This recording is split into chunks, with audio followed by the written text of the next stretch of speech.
materi program studi akuntansi perpajakan kelas 4C dengan NPM 2275591. Video ini dibuat untuk memenuhi tugas akuntansi pertanian dengan judul materi akuntansi panen kelapa sawit. Kemudian yang pertama, ada definisi panen.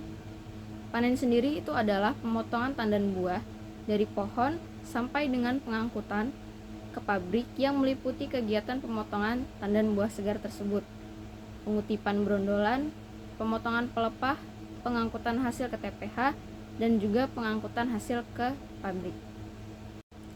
Secara umum sendiri, kelapa sawit dapat dipanen apabila sudah mencapai umur 3,5 tahun dari masa penanamannya. Tergantung juga dari mutu perawatan yang diberikan dan jenis varietas yang ditanam. Apabila pemanenan yang dilakukan terlalu muda atau mengambil tandan buah yang terlalu muda akan mengakibatkan sedikitnya kelapa sawit yang dapat dihasilkan, dan pemanenan yang terlalu tua juga dapat menyebabkan buah akan segera membusuk. Selain itu juga ada beberapa sistem panen. Yang pertama itu ada standar panen yang digunakan. Antara satu perusahaan dengan perusahaan yang lain itu kemungkinan berbeda, karena di Indonesia sendiri terdapat banyak sekali perusahaan kelapa sawit yang tentunya memiliki standar pemanenan yang berbeda-beda. Kemudian yang kedua ada tandan buah matang, minimal harus memiliki 5 brondolan di piringan, yaitu pertanda bahwa buah siap dipanen. Kemudian yang ketiga ada pelepah yang ada di tunas dipotong 3 bagian dan disusun rapi pada gawangan mati. Kemudian TBS atau tandan buah segar dan brondolan disusun rapi di TPH untuk pengangkutan ke pabrik. Kemudian tangkai buah dipotong menyerupai huruf V. Kemudian ada prosedur pemanenan. Yang pertama ada perontokan, yang kedua ada pengangkutan, yang ketiga ada penggilingan, yang keempat ada pemurnian, dan yang terakhir sampai kepada proses ekstraksi yang menghasilkan minyak kelapa sawit.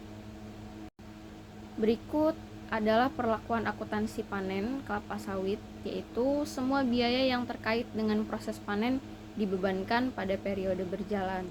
Karena sudah memasuki proses panen, maka bukan lagi dimasukkan ke dalam tanaman belum menghasilkan, tapi sudah diakumulasi atau dibebankan pada periode yang berjalan dan sudah menjadi beban. Kemudian aset biologis yang dihasilkan dari proses panen diakui pada nilai wajarnya dikurangi dengan biaya penjualan pada tanggal panen. Kemudian jurnalnya adalah aset biologis pada keuntungan penilaian nilai wajar. Kemudian ada persediaan tandan buah segar pada aset biologis tandan buah segar. Jurnal aset biologis untuk keuntungan aset biologis pada keuntungan penilaian nilai wajar itu digunakan untuk buah yang sudah matang. Kemudian apabila buah itu sudah dipanen dan sudah siap untuk masuk pabrik, maka jurnalnya adalah persediaan tandan buah segar pada aset biologis tandan buah segar.